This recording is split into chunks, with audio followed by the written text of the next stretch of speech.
क्यों हम 99% पे रुक जाते हैं, 100% नहीं दे पाते हैं? क्यों हम कंपटीशन में थर्ड या सेकंड आते हैं, फर्स्ट आने से रह जाते हैं?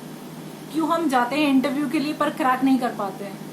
क्यों जाते हैं बिजनेस डील के लिए बट ऑर्डर नहीं मिलता है? बहुत सारी सिचुएशन ऐसी लाइफ में आती रहती है। तो ये क्यों आती हैं ये हम सब जानते हैं। बहुत सारे फियर्स भी होते हैं, ये भी हम सबको पता है। फेलियर से हम डरते हैं, ये भी हमें मालूम है। लेकिन उसको ओवरकम कैसे करना है ये बहुत इंपॉर्टेंट है, और ये लाइफ में एटीट्यूड होना चाहिए। इसके ऊपर मैंने एक वीडियो अपना पहले भी बनाया हुआ है, आप प्लीज उस वीडियो को जरूर देखिए, क्योंकि आज की वीडियो में जो मैं आपको बताने वाली हूँ वो उस वीडियो से कोरिलेट करके अगर देखेंगे तो अंडरस्टैंडिंग ज्यादा अच्छी बन पाएगी। ज्यादा कुछ नहीं है लाइफ में, जो भी चीजें है ना उसको करने में हम सक्सेसफुल हो सकते हैं। हर वो चीज को करने में हम जीत सकते हैं जैसे हम चाहते हैं। And believe me, it is very easy. कुछ ज्यादा ऐसा टास्क नहीं है जो हम डिफिकल्ट है या हम नहीं कर पाएंगे, या कुछ हमें स्पेशल ट्रेनिंग की जरूरत है, या कहीं से किसी से कुछ पूछने की जरूरत है, सीखने की बहुत ज्यादा जरूरत है, या कोई क्वालिफिकेशन लेने की जरूरत है। बिलीव मी, हर कोई इसको कर सकता है। It is very easy, it is very easy to understand. एक छोटा बच्चा भी कर सकता है, एक स्कूल का बच्चा भी कर सकता है, एक कॉलेज में है वो भी कर सकता है, एक वर्किंग वुमेन या वर्किंग मैन भी कर सकते हैं इसको, हाउसवाइफ भी कर सकती हैं, हर कोई कर सकता है। Believe me, it is very easy. जो भी जिस तरह का भी काम हम करते हैं ना उस जगह पे ये दोनों चीजों को अप्लाई करके देखना जो मैं आपको बताने वाली हूँ। बिलीव मी, लाइफ में ऐसा कुछ नहीं है जो डिफिकल्ट है। आप सब कुछ चीजों में जीत पाओगे जो आप चाहते हो, जिस तरह से आप जीतना चाहते हो आप वैसे जीत सकते हो। It's just all the mind, game of mind. Mind is such a beautiful thing which God has given us. इसको सही तरीके से यूटिलाइज करना बहुत इंपॉर्टेंट है। होता क्या है, हम लोगों के माइंड को हम कंट्रोल नहीं कर रहे होते, माइंड हमें कंट्रोल कर रहा होता है। माइंड में इतने थॉट्स आते हैं, इतने थॉट्स आते हैं जो हमने कभी सोचे भी नहीं होते हैं। बट इतने थॉट्स आने के बाद में एक डिसीजन जो हमें लेना होता है ना कि कौन से थॉट पे काम करना है, वो डिसीजन लेने में हम चूक जाते हैं। ये इंपॉर्टेंट है। अगर मेरे दिमाग में 10 थॉट आए हैं ना तो किस थॉट को मुझे एनर्जी देनी है वो इम्पोर्टेंट है। इस तरह का जो डिसीजन है वो हम लाइफ में नहीं ले पाते हैं। हमेशा ध्यान रखना, जहां भी आप फोकस करोगे ना, जिस भी चीज पे हम फोकस करते हैं एनर्जी वहीं फ्लो होना शुरू हो जाती है। जिस भी चीज पे अपनी लाइफ में आप फोकस करते हो वो लाइफ में चीजें होना शुरू हो जाती हैं। तो हमेशा पॉजिटिविटी पे फोकस कीजिए, पॉजिटिव एक्शंस पे फोकस कीजिए, पॉजिटिव थॉट्स अपने रखिए। लाइफ में पॉजिटिविटी आप इन्वाइट कर रहे हैं। अगर आप नेगेटिव चीजों को देखेंगे, नेगेटिव चीजों को सुनेंगे तो फिर आप नेगेटिविटी को इन्वाइट कर रहे हैं लाइफ में। फिर हम कहते हैं कि यार मेरे साथ लाइफ में ये क्यों हो रहा है, मेरे साथ लाइफ में वो क्यों हो रहा है। वो इसीलिए हो रहा है क्योंकि आपके थॉट्स जो है ना वो आपसे कंट्रोल नहीं हो रहे हैं। थॉट्स को कंट्रोल करना बहुत जरूरी है। और थॉट्स कैसे कंट्रोल लेंगे, जब अपने माइंड में फिल्टर्ड इन्फॉर्मेशन जाने दोगे। माइंड को फिल्टर्ड इन्फॉर्मेशन देना इज वेरी इंपॉर्टेंट। हम लोग गार्बेज भरने की कोशिश करते हैं और फिर एक्सपेक्ट करते हैं कि सब कुछ अच्छा हो लाइफ में, तो वो नहीं होगा। गार्बेज भरोगे तो गार्बेज ही आएगा लाइफ के अंदर। पॉजिटिविटी भरोगे तो पॉजिटिविटी आएगी लाइफ के अंदर। शुरुआत करते हैं न्यूज़पेपर पढ़ने से। कोरोना में कितने केसेस हैं, कोरोना से कितने केसेस बढ़े हैं, कोरोना से कौन सा फिल्म स्टार अफेक्टेड हुआ है, कौन सा फिल्म सेलिब्रिटी अफेक्टेड हुआ है, कौन से हॉस्पिटल में वो एडमिट हुआ है, उसके घर में क्या हो रहा है, कौन कौन अफेक्टेड है, क्या वो बोल रहा है, क्या वो ट्वीट कर रहा है। इन सब चीजों को अगर हम पूरे दिन रात अगर पढ़ते रहेंगे, सुनते रहेंगे, या किसी के घर में फ्रेंड्स से भी आजकल जैसे हम बात करते हैं, लॉकडाउन में तो इतने ड्रामास चल रहे होते हैं अगर हम फ्रेंड्स से भी बातें करते हैं तो आज इसके घर में ये है, आज उसके घर में वो हुआ है, ये सब कुछ चल रहा है क्योंकि हम लोग हैबिचुअल नहीं है चीजों को लेकर के। हमने कंफर्ट एक जो अपना बना रखा था उससे बाहर नहीं आ पाए हैं अभी तक भी, अडेप्ट नहीं कर पाए हैं नई सिचुएशन में, फ्लेक्सिबिलिटी नहीं ला पाए हैं अपनी लाइफ में। मैंने वीडियो बनाया है इसके ऊपर, प्लीज देखिएगा उसको। फ्लेक्सिबिलिटी लेके आइए लाइफ में, एडजस्ट करना सीखिए लोगों के साथ में। फिर ये जो लॉकडाउन के ड्रामाज है ना ये अपने आप कम होने लग जाएंगे। अब तो वैसे भी लोगों ने ऑफिस भी जाना शुरू कर दिया है, इतने ड्रामा नहीं हो रहे हैं जितने पहले हो रहे थे। बट अगर इस तरह की इन्फॉर्मेशन बहुत ज्यादा सुनेंगे हम, बहुत ज्यादा देखेंगे हम, नेगेटिव कुछ किसी क्राइम से रिलेटेड शोज भी आते हैं वो भी देखते हैं, क्राइम से रिलेटेड न्यूज़पेपर में भी इंफॉर्मेशन होती है उसको भी पढ़ते हैं। तो आप ये देखो कि इतनी तरह की नेगेटिविटी जब अंदर जा रही है ना तो फिर वो नेगेटिव चीजें ही होंगी आपकी लाइफ में। हमेशा पॉजिटिव चीजों को सुनो, पॉजिटिव चीजों को अपने लाइफ में लेके आओ, पॉजिटिव लोगों के साथ में रहो, जो पॉजिटिव सोचते हैं उन लोगों के साथ में ग्रुप बनाओ।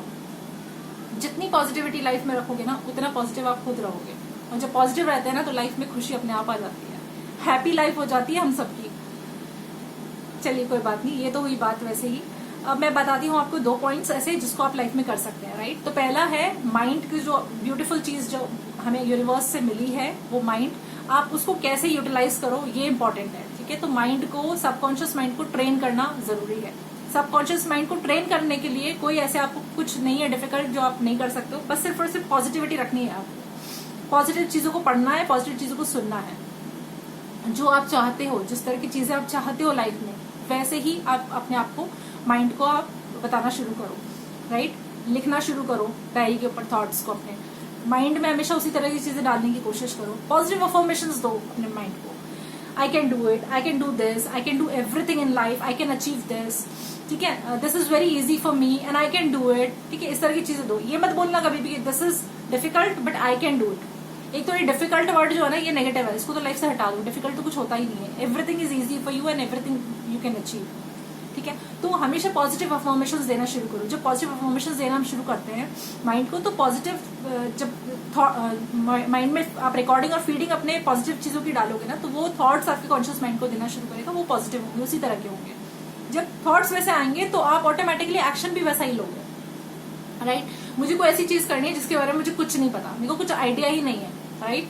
बट जब मुझे आइडिया ही नहीं है लेकिन मुझे ये पता है कि मुझे ये करना है, मैंने अपने माइंड को पहले ही बता दिया मुझे ये करना है, मुझे ये करना है, मुझे करना है। सपोज मुझे दुबई जाना है और मुझे दुबई जाने के बारे में कुछ भी नहीं पता है, ठीक है, हो सकता है अब मुझे कुछ नहीं पता, लेकिन मेरे माइंड को मैंने बार बार बताया मुझे दुबई जाना है, मुझे दुबई जाना है, मुझे दुबई जाना है। तो होगा क्या कि मेरे माइंड में वैसे ही थॉट्स आने शुरू हो जाएंगे। तो मैं क्या देखूंगी, मैं क्या मटेरियल रीड करूंगी, क्या लोगों से बात करूंगी कि यार दुबई जाने का तरीका क्या है, ठीक है, वीजा एप्लीकेशन कैसे होता है, पासपोर्ट कैसे मिलता है, ठीक है, वहां जाने के लिए क्या क्या फॉर्मेलिटीज का ध्यान में रखना है, वहां जाने के लिए मुझे कितना फंड अरेंज करना है, कितना बजट मेरा होना चाहिए, क्या क्या घूमने की अच्छी जगह है वहां पर, ठीक है, शॉपिंग के लिए क्या अच्छा है, और कुछ भी जो भी दुबई के बारे में चीजें फेमस है मैं उनके बारे में पढ़ना शुरू कर दूंगी, ठीक है।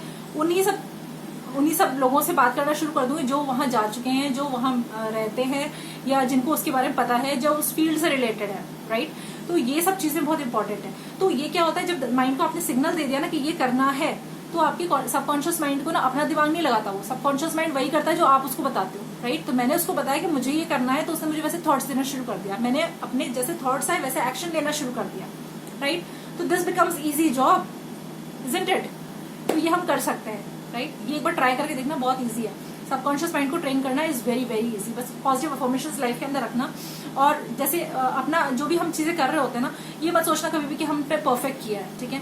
हम कभी परफेक्ट एक बार में तो हो नहीं सकते हैं, पहली बार नहीं होते, दूसरी बार नहीं होती, तीसरी बार में जाकर के हम लोग परफेक्ट होने लग जाते हैं, ठीक है? कई चीज ऐसी होती है जिसमें ज्यादा ट्रायल्स की जरूरत होती है, तो हमें ज्यादा ट्रायल देने पड़ते हैं वहां पे, तब जाके हम परफेक्शन लेके आ पाते हैं। But believe me everything is easy, ठीक है? इतना डिफिकल्ट नहीं है कोई भी चीज है, सब कुछ बहुत ईजी होता है। तो आप जब अपने रिकॉर्ड्स को खुद तोड़ने का जो एटीट्यूड ले आते हो ना, तो ये बहुत इजी हो जाता है। मैंने आज सपोज बहुत कुछ अच्छा किया, मेरे को पता है कि सब कुछ परफेक्ट था, everything was perfect up to the mark, ठीक है? मुझे मान लो 10 में से 10 मिले या 100 में से 100 मिल गए, ठीक है? बट फिर भी 100 में से 100 मिलने के बाद भी मुझे कभी ये नहीं सोचना चाहिए कि अगली बार भी मैं ऐसा ही करूंगी, बिल्कुल सेम जैसा मैंने अभी किया है, क्योंकि मुझे पिछली बार 100 में से 100 मिले। No no no, it's not going to happen. कोई ना कोई कुछ ना कुछ काम ऐसा करता रहेगा उस फील्ड में जो आपसे अच्छा होगा, कोई ना कोई अपग्रेड होता रहेगा लाइफ में जो आपसे ज्यादा होगा। तो कभी ये सोच के मत बैठना कि मैं I am just perfect in everything. हमेशा अपने रिकॉर्ड्स को खुद तोड़ने की कोशिश करना, कोई और तोड़े इससे पहले खुद तोड़ना। और तोड़ोगे कैसे? क्योंकि हम वो स्किल्स डेवलप करेंगे अपने अंदर, अपने आप को अपग्रेड करेंगे। जिस भी फील्ड में जहां भी हैं उसी जगह वहीं पर हमें अपग्रेडेशन रखना पड़ता है लाइफ के अंदर, तभी हम आगे चल पाते हैं। नहीं तो हमारा वहीं पे रुक जाएगा, फुल स्टॉप लग जाएगा। फुल स्टॉप कोई नहीं चाहता है, राइट? नेगेटिविटी कोई नहीं चाहता लाइफ के अंदर, सब पॉजिटिविटी चाहते हैं। तो पॉजिटिव चीजों को आने दो ना, इनवाइट जो करोगे लाइफ में वही होगा। नेगेटिविटी को इनवाइट करोगे तो नेगेटिव चीजें ही होंगी लाइफ में, पॉजिटिव चीजों को इनवाइट करोगे तो पॉजिटिव चीजें होंगी लाइफ में। Always learn this principle, right? Second, subconscious mind को आपने ट्रेन कर लिया है। Now try to have always an analytical approach in your thinking. हमेशा एनालिटिकल अप्रोच रखना अपनी थिंकिंग में। जो भी चीजें हम करते हैं, जो भी टास्क हम करते हैं, जो भी काम हम करते हैं, चाहे वो कितना भी परफेक्ट हो, कितना भी इम्परफेक्ट हो, कुछ कैसा भी हो, जैसा भी हमने किया, हमेशा उसमें आपको एनालिसिस करना बहुत जरूरी है। मैं भी करती हूँ, हमेशा एनालाइज करो चीजों को। कैसे एनालाइज करोगे? 3 पॉइंट्स होते हैं जिसपे एनालिसिस करना होता है। पहला ये है कि what was so good about it या what was so perfect about it, ठीक है? सबसे अच्छा क्या था उस टास्क को करने के लिए। Second, what is imperfect about it, what was not good, ठीक है? इम्परफेक्ट क्या था। Third, what could be improved, ठीक है? अब इम्प्रूव क्या कर सकते हैं। तो ये जो 3 चीजें है ना, इनको समझना बहुत जरूरी है यहाँ पर। सपोज मैंने कोई डांस परफॉर्मेंस दिया, ठीक है? अब वो डांस परफॉर्मेंस में what was so perfect in that, ठीक है? Dress code combination was perfect, ठीक है? सॉन्ग जो मैंने लिया वो मेरे से मैच कर रहा था, ठीक है, सिचुएशन से मैच कर रहा था, या जिस इवेंट के लिए हम प्रिपेयर कर रहे थे, जिस जो हमें थीम दिया गया था उससे मैच कर रहा था, ठीक है, this was perfect. Now what was imperfect in that, क्या इम्परफेक्शन रहा उसके अंदर, ठीक है। ड्रेस कोड मेरा अच्छा था बट मैं कलर कॉम्बिनेशंस और यूज कर सकती थी, ठीक है। कोऑर्डिनेशन मेरा थोड़ा सा रह गया, दैट वाज इम्परफेक्ट, ठीक है। किसी किसी स्टेप पे एक दो आगे पीछे हो गए स्टेप, तो वो इम्परफेक्ट था। Third, what could be improved. अब सपोज अगर ये सब चीजें भी नहीं हुई होती, सब कुछ परफेक्ट होता मेरे हिसाब से, मैंने अगर मान लो 100% दिया, सब कुछ परफेक्ट था, coordination perfect, dress code perfect, song perfect, theme के अकॉर्डिंग मैच कर रहा था, सब कुछ, इट वाज सो परफेक्ट। लेकिन फिर भी कुछ ना कुछ ऐसा होगा जरूर उस सिचुएशन में कि जो आप इम्प्रूव कर सकते हो नेक्स्ट टाइम। तो ये फीडबैक जो हमें मिलता है उससे हमें पता चलता है, या आप खुद भी एनालाइज करो उसको कि क्या इम्प्रूवमेंट उसमें और हो सकता है, क्या इम्प्रूवमेंट हम उसमें और कर सकते हैं, ठीक है। तो ये बहुत जरूरी है। अब इसमें और क्या इम्प्रूवमेंट हो सकता था, जैसे मैंने बोला कि अगर इसमें हम कोई और ड्रेस कलर कोड को मैच करा लेते हैं, यहाँ पे कोई और मैं ड्रेस कलर इसके अंदर डाल सकती थी तो और भी ज्यादा इम्प्रूव हो जाता, ठीक है। या सपोज मैंने कोई फ्यूजन डांस किया, मैंने उसमें 4 सॉन्ग लिए और मुझे लगा कि यार ये वाला सॉन्ग की जगह अगर मैं ये वाला रख लेती तो और ज्यादा अच्छा होता, ठीक है, क्योंकि मेरी ऑडियंस उससे रिलेट कर पाती अपने आप को। तो उस तरह की चीजें मैं इम्प्रूवमेंट एरिया को बोलती हूँ, ठीक है। तो ये चीजों को एनालाइज करो। बिजनेस कॉल पे जब जाते हैं हम लोग, बिजनेस डील पे जब हम जाते हैं, लास्ट टाइम पे डील क्रैक नहीं हो रही होती, क्यों नहीं क्रैक हो रही होती है, क्योंकि हमने सब कुछ अपनी तरफ से पूरा प्रिपेयर्ड थे, वेल प्रिपेयर्ड थे। मुझे अपने प्रोडक्ट के बारे में कंप्लीट नॉलेज थी, मुझे ये पता था कि मुझे उसको कैसे प्रेजेंटेशन देना है, और मुझे ये पता था कि जहां मैं जा रही हूँ उसके आसपास का एनवायरनमेंट कैसा है, क्या चीजें हैं, ठीक है। तो मेरे को आने जाने में भी कोई परेशानी नहीं, सब कुछ ठीक था, मैंने वेल प्रेजेंट किया, I was dressed up well, सब कुछ परफेक्ट था। लेकिन फिर भी मैं कुछ ना कुछ इम्परफेक्शन उसमें होगा, और इम्परफेक्शन नहीं होता, इम्प्रूवमेंट एरिया तो उसमें होगा। कुछ ना कुछ कस्टमर हैंडलिंग में दिक्कत आई होगी, मान लो उसके 10 में से 9 सवालों के जवाब मैंने अच्छे से दे दिया, बट एक सवाल का जवाब मैं उसको ढंग से दे नहीं पाई। This is something which can be improve. Next time मैं उसको प्रिपेयर करके जाऊंगी। तो ये एनालिसिस होता है जो हमें करना होता है लाइफ में। मैंने कोई डिश बनाई, ठीक है, अब उस डिश में लोगों को पसंद आई या नहीं आई ये इम्पोर्टेंट है, और पसंद आई तो उसको मैं कैसे इम्प्रूव कर सकती थी। सब कुछ बहुत अच्छा था, लेकिन लास्ट में उसने मुझे बोल दिया कि इसके साथ में आइसक्रीम होती तो और ज्यादा अच्छा होता। तो नेक्स्ट टाइम मैं उसका ध्यान रखूंगी कि मुझे उसके साथ में आइसक्रीम भी रखनी है, राइट। तो this is something which can be improved in the next step. तो ऐसी बहुत सारी चीजें हैं, हम अपनी लाइफ में वो सब कुछ कर सकते हैं। इन 3 स्टेप्स पे अगर हमने काम कर लिया एनालिटिकल अप्रोच के अंदर, और पहला हमने अगर इस पे काम कर लिया कि अपने सबकॉन्शियस माइंड को हम कैसे ट्रेन कर रहे हैं, तो then it becomes very easy for us, then it's not that difficult to achieve anything in life. हर जगह हम सक्सेसफुल हो सकते हैं, हर जगह हम जीत सकते हैं, जो भी हम सिचुएशन में हैं उसी सिचुएशन को अच्छा कर सकते हैं, राइट। आप करके देखिएगा, ये लिटरली काम करती हैं ये चीजें। कभी ना कभी अप्लाई जरूर कीजिएगा अपनी लाइफ में, और अगर आपको अच्छा लगे और आपको लगे कि ये वर्क कर रही है तो प्लीज मुझे बताइएगा जरूर।